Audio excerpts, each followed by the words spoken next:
3 videos later, I'm finally done with presuppositional apologetics. Now comes the fun part, because now that we know about presuppositional apologetics and what's wrong with it, we can look through different ways that this argument comes up and walk through them and see why they're wrong as well.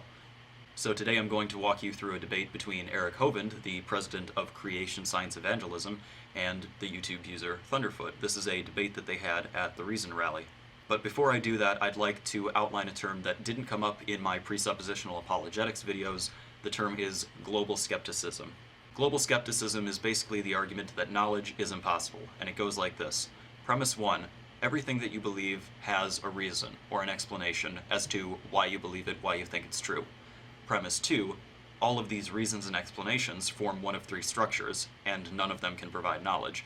One of them is a terminating chain, which is to say x because y because z, and then z is unjustified, it's just an assumption, or an infinite chain, where it's just an infinite line of assumptions with no end, or they form a circular chain.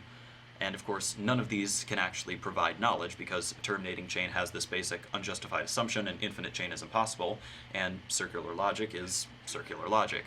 Therefore, the conclusion is what global skepticism is, which is knowledge is impossible, because you can't get knowledge from any of these 3 ways that you can have reasons for believing stuff.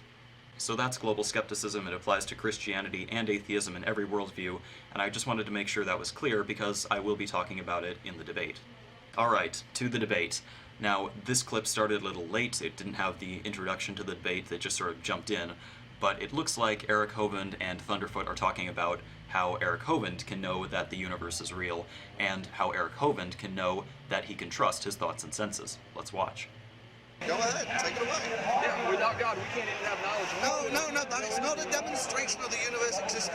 Sure, yeah, we're here. This is right. So it seems to be a fairly robust delusion. So Eric Hovind is using the fact that the universe looks real to prove that it's real.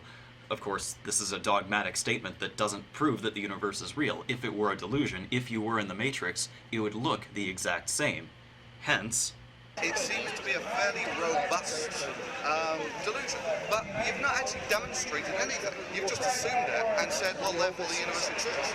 Yeah, I've started with God and said, without God... You've started with God. You can't even show that the universe exists, and you've assumed something that is certainly more ethereal than reality. No, you're the one saying reality may not exist. No. We're not talking about me. We're talking about you, Richard. We're talking about you actually having to demonstrate this. and then it gets a little off topic, but eventually they get back on track. It's Eric. It's Eric. Eric can't demonstrate that reality exists, right? I believe I can, and I believe I have. No, you've just asserted that. But you don't know that because you don't know anything. Look, we're not talking about what I think, we're talking about what you think. Right.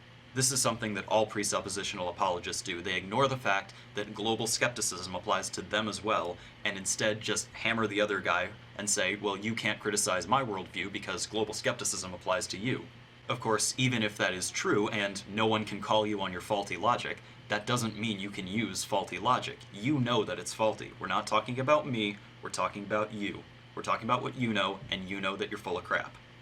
We're not talking about what I think, we're talking about what you think, right? So your proof that the universe exists is, well, you can't prove it doesn't. Do you see that this is not a terribly useful way about going about things? Exactly, but Eric, you said there was a problem? For somebody to say, I could be wrong about everything, and then say that they know something, or ask me, even to speak a language, even to talk, even to open your mouth, is inconsistent. So your proof that the universe exists is your belief system is inconsistent? How about this? Does everybody... Just answer the question. Look, stop answering every question with, yeah, but your belief system's inconsistent. This is irrelevant. We're talking about your belief system. That God you pray to. Right? So pray to him now. Ask him, show me that the universe exists by some completely independent thing. Show me that there is no possibility that I could be wrong. So you're giving up atheism? Why are you even here? It would be easier for me to just call random people on the phone and talk to them about this. They would understand the situation better. talking about your religion. But you don't even know what we're talking Your... about right now. Wow, did I not just explain this? Okay, you know what? Fine. Thunderfoot has no idea what you're talking about. That does not give you a get out of logic free card. If what you're saying is illogical, it doesn't matter that no one else is able to call you on it. The fact is, it's illogical. You know this.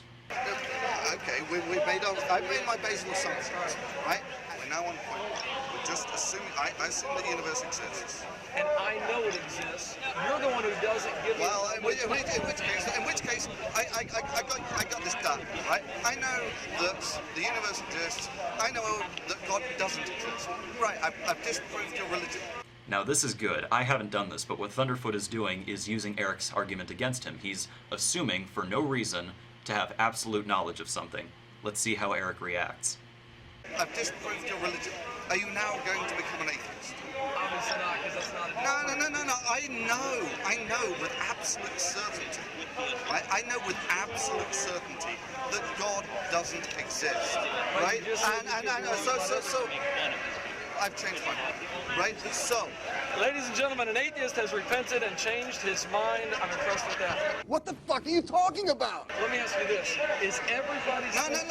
I've just disproved your religion. I would have thought you would have been putting up a more robust defense than this. I just told you that God doesn't exist. What you did to do that is you gave up atheism in order to do that. What the fuck are you talking about?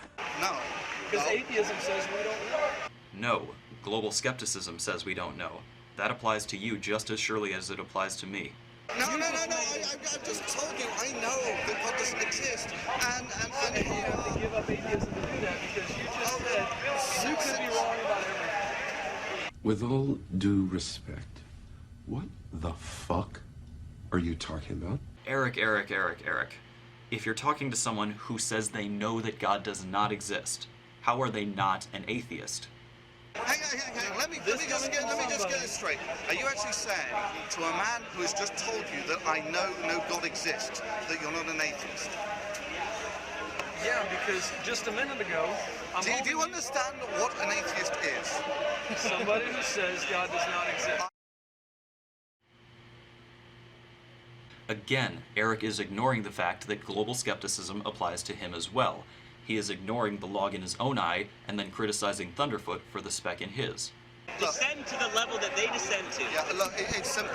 You just assert that you have knowledge of reality. I can assert that just as easily, right? The thing is, that serves no functional purpose whatsoever. Booyah! That's a rap word. Alright then, moving on, now they're going to talk about their thoughts and senses and can they trust them. Let me ask you this. If somebody did not have valid reasoning, would they even know that? In general, this question is if you are schizophrenic or in the Matrix, would you be able to know that you are schizophrenic and in the Matrix and that your thoughts and senses were deceived? And Thunderfoot makes the perfect move in response. Well, let me ask you the same question. How do you know that your brain is not defective? That's what I want to ask you. Right, well, I beat you to it. How do you know that your brain is not defective? And you're not going to like my answer. Yeah? But here's my answer. Because you know it's so. No, because it's been revealed by God. So all those people who are in the cycle, are they actually, if they believe in God, are their brains functioning properly? Do they know it? Are their brains functioning properly? No, they're not. Do they know that? So how do you know that you're not one of these people? Exactly. This is the exact same point I raised in my first video on this type of apologetics. How do you know that you're not one of these people? Because I've got revelation from God, as do you. Alright, so what if a schizophrenic person told you that they had revelation from God, that their thoughts and senses were accurate? What then? How do you know you're not that schizophrenic theist talking to someone else saying, oh yes, my thoughts and senses are accurate? All you've done is say, well, I know God exists. That's your entire argument. That's everything. And all you've done is say you don't know that you exist. Right, mine is an honest position. If I were to reciprocate your position, I would just assert God doesn't exist. And this is why your position is fundamentally pointless. Because anyone can make assertions. Exactly. But now Thunderfoot makes a bad move. Instead of insisting that Eric Hovind acknowledge the fact that his worldview is just as flawed as atheism, Thunderfoot goes on the defensive, which is not a good move. How do you know that? The proof of the pudding is in the predictivity. right? The worldview that I propound is actually what builds civilizations.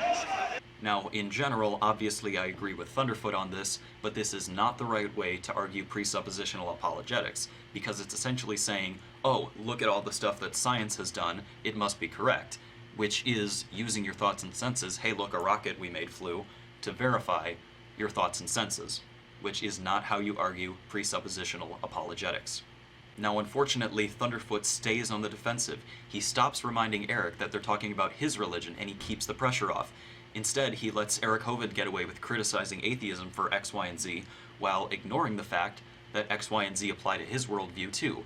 Thunderfoot stops putting pressure on Eric for him to admit this, and just stays on the defensive. So it's possible reality doesn't exist, and somebody saying, I don't know anything, it's possible reality doesn't exist, is going to try to tell me, here's what I know. That makes no sense. But it's honest. Fight back, man! Force Eric to be honest too. Bring up the schizophrenic theist again.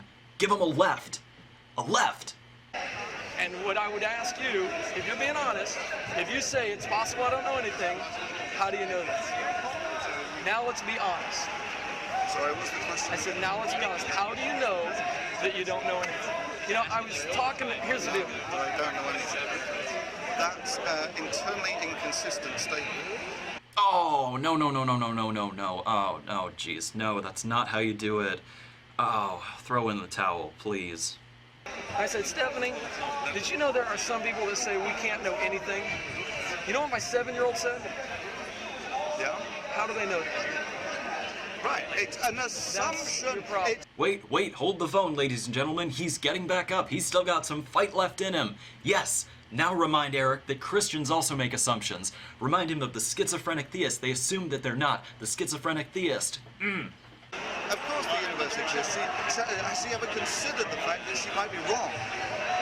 Has he considered that, I mean, when your daughter says, you know, Daddy, the universe exists, then you say, how do you know that? Bam! An amazing comeback from the little brown rabbit. Let's see if he can keep his momentum, folks. How do you know the universe exists? There are some people that say we can't know anything, and her question was, how do they know that? And that's your claim, Thunderfoot. You're the one saying, I don't know anything, and I'm asking One last time. All right, here it comes, the knockout blow, ladies and gentlemen. He's going to remind Eric that he can't answer his own challenge to the atheistic worldview. He's going to bring up the schizophrenic theist again. Go for it, man, go for it. I assume that the universe exists.